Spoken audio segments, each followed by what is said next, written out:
विप्रवर, आपके 3 पग में जो भी समाएगा वो मैं आपको दान देने का ये संकल्प लेता हूँ।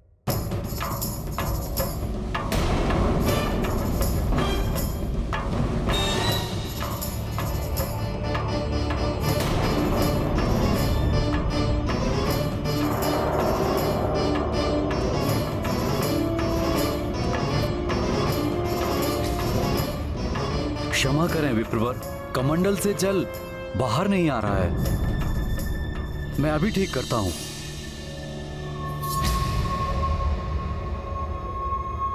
प्रतीत हो रहा है कुछ अवरोध आ गया है कमंडल में। लाइए, अभी ठीक हो जाएगा।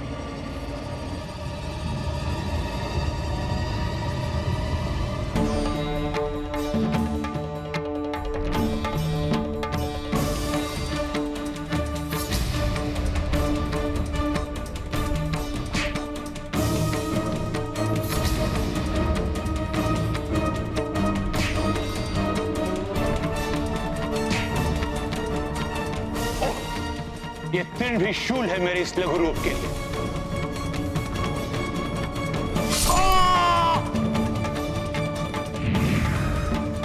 लीजिए, अवरोध हट गया महाराज बलि।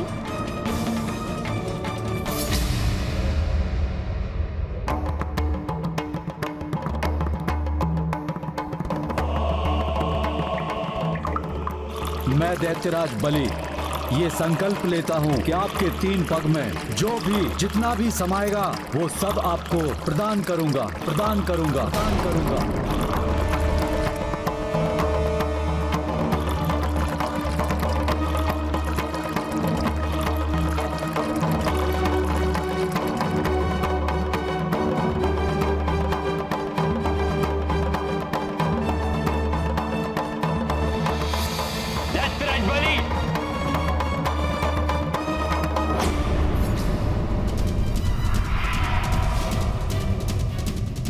आज्ञा की अवहेलना करने वाले मूढ़मती,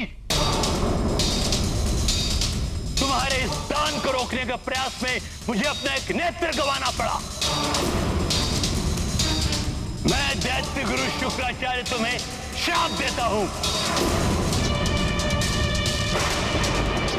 कि असुरों को सदैव देवताओं से पराजित होना पड़ेगा और तुम्हें भी गंवाना पड़ेगा तीनों लोगों को वैभव। संसार के स्वामित्व का ऐश्वर्य छीन जाएगा तुमसे।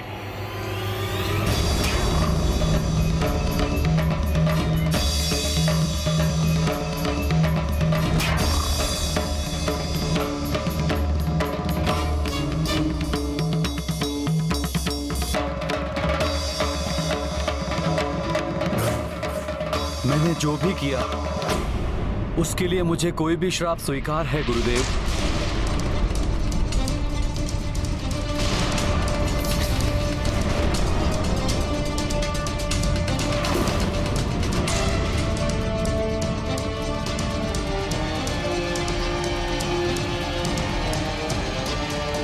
इन्हें सब देकर भी जो मुझे मिलेगा वो अनमोल है। अब मुझे कुछ भी गंवाना पड़े मुझे कोई दुख नहीं।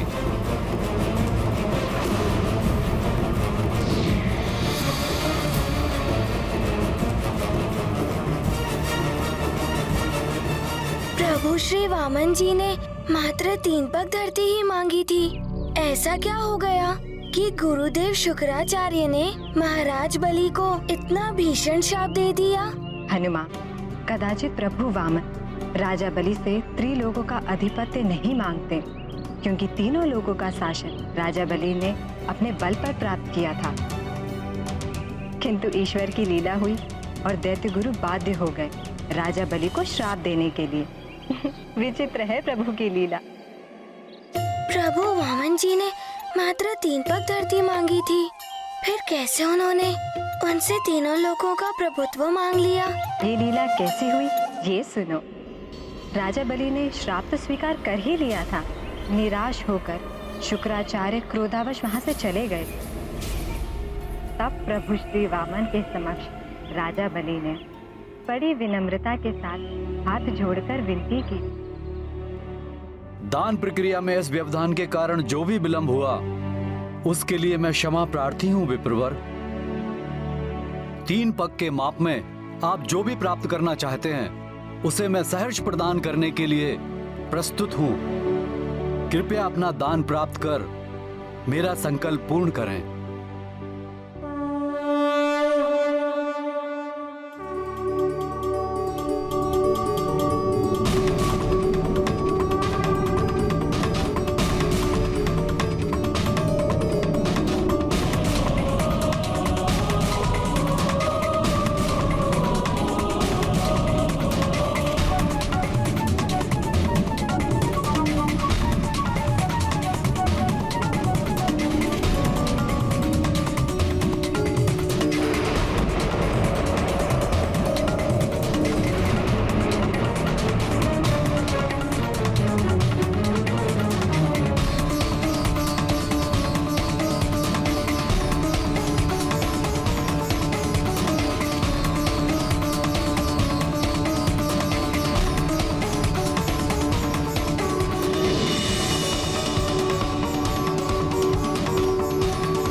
श्री हरि, आपकी इस लीला का माध्यम बनकर मैं धन्य हो गया। मेरा सब कुछ अर्पण है आपके इन पावन चरणों में।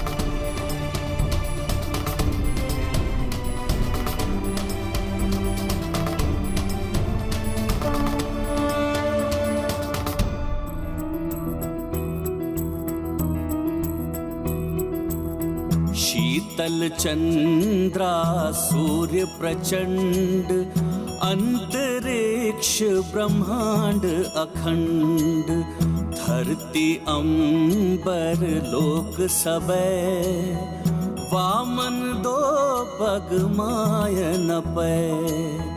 दृश्य हरि ये दर्शाए, दैत्यराज बलि हर्षाए। हरि की लीला हरि जाने, तीजा पग हरि के पैधरे।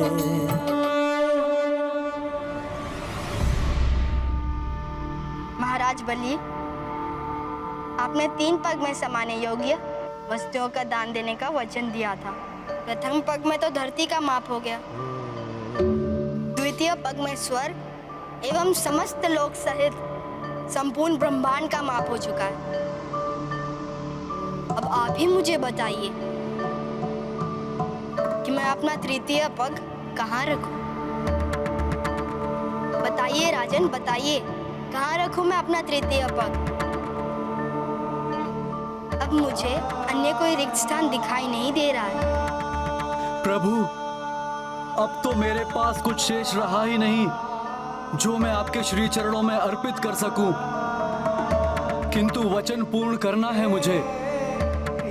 अब मेरे पास जो भी शेष रहा है वो मैं स्वयं ही हूं। अतः आप अपना तृतीय पग, अपना पावन चरण मेरे शीश पर रखे प्रभु, रखे प्रभु।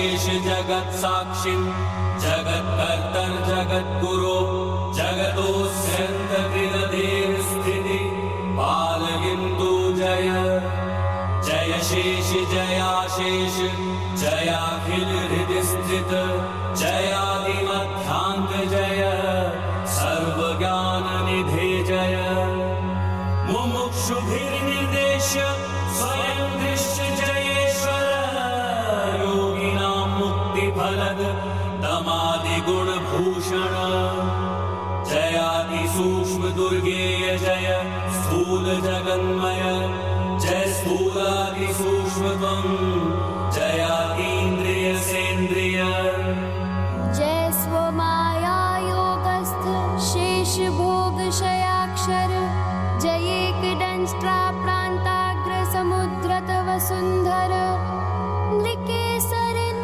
जयाराति वक्षः स्थल विदारण सांप्रतं जय विश्वात्मन् जय वामन केशव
प्रभु, चक्रवर्ती सम्राट बलि, आपकी उदारता, आपकी दानवीरता के कारण आपकी कीर्ति युग युगांतर तक स्थित रहेगी। मेरा आशीर्वाद है आपको।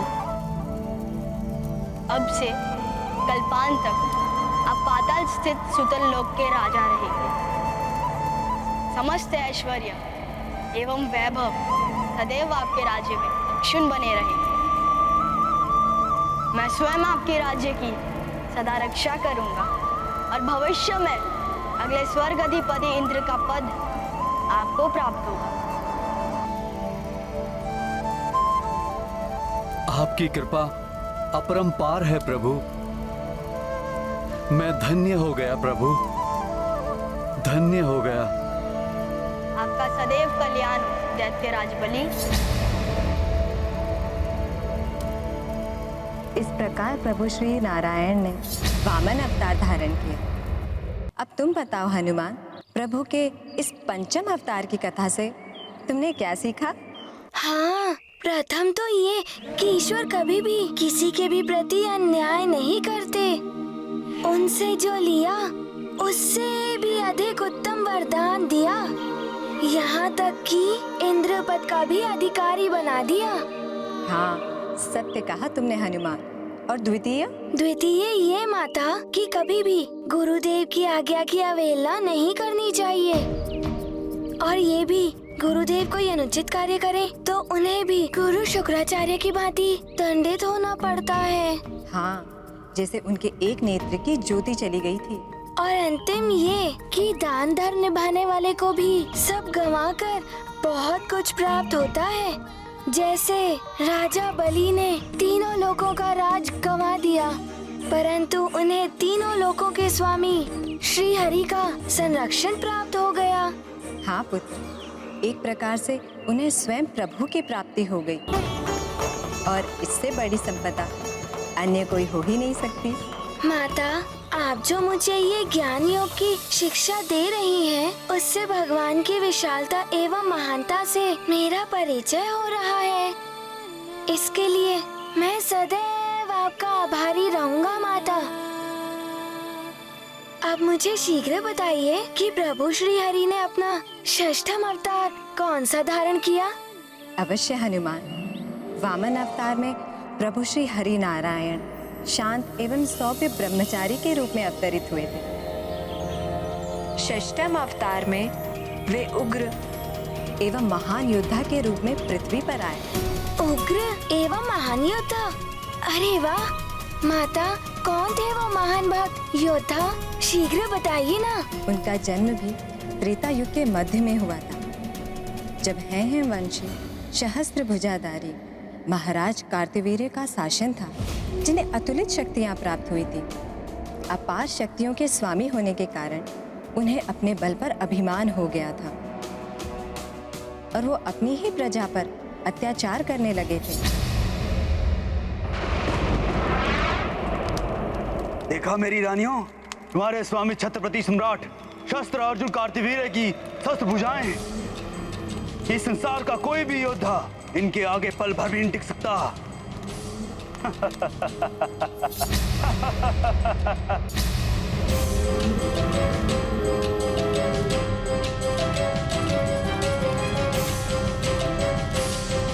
प्रणाम महाराज। प्रणाम महारानियों।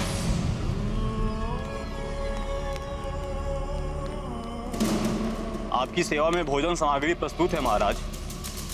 सेवकों, ये उचित समय नहीं है यहाँ आने का।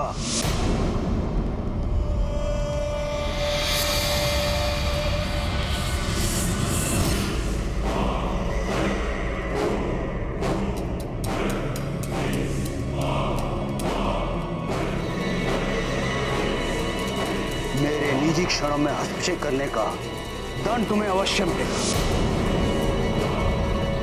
और तुम सबको मिलेगा।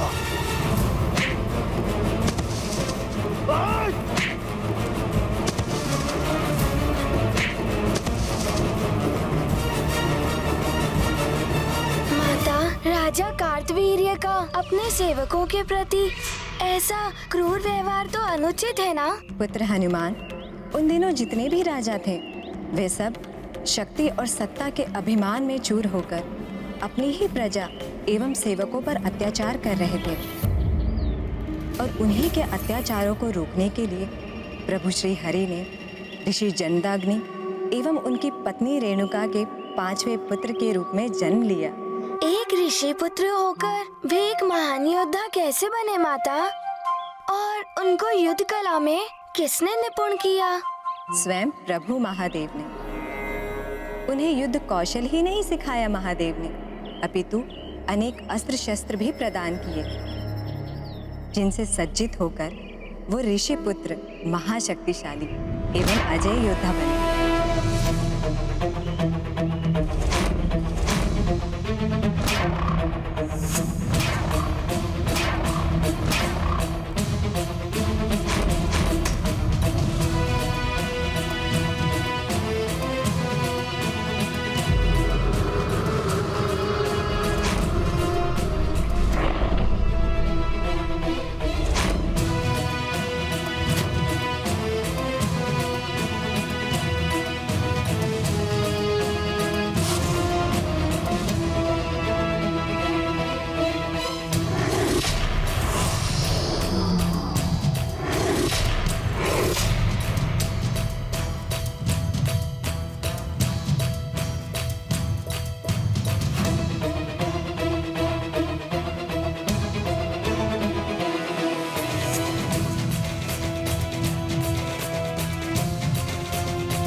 गुरुदेव, पुत्र।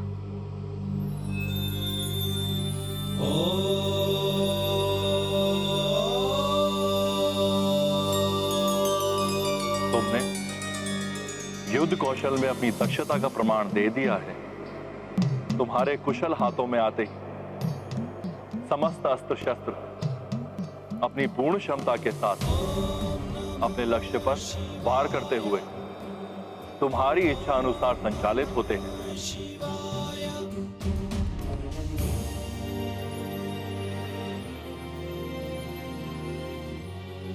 गुरुदेव, ये मेरी दक्षता नहीं, आपके प्रशिक्षण और आशीर्वाद का फल है। तुम्हारी नम्रता प्रशंसनीय है पुत्र। अब तक मैंने तुम्हें अनेक अस्त्र शस्त्र प्रदान किए हैं, किंतु अब तुम्हारा प्रशिक्षण सफलतापूर्वक संपन्न होने के उपलक्ष्य में मैं तुम्हें वो शस्त्र प्रदान करूंगा जिसे आज तक किसी ने भी शस्त्र के रूप में प्रयोग नहीं किया है।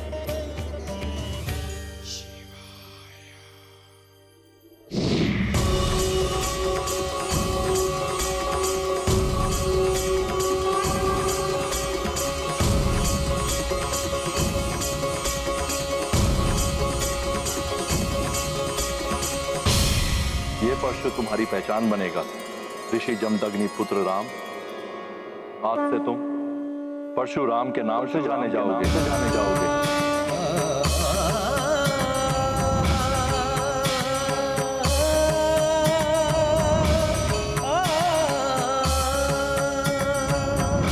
ईश्वर की प्रत्येक लीला में सृष्टि का कल्याण छिपा होता है।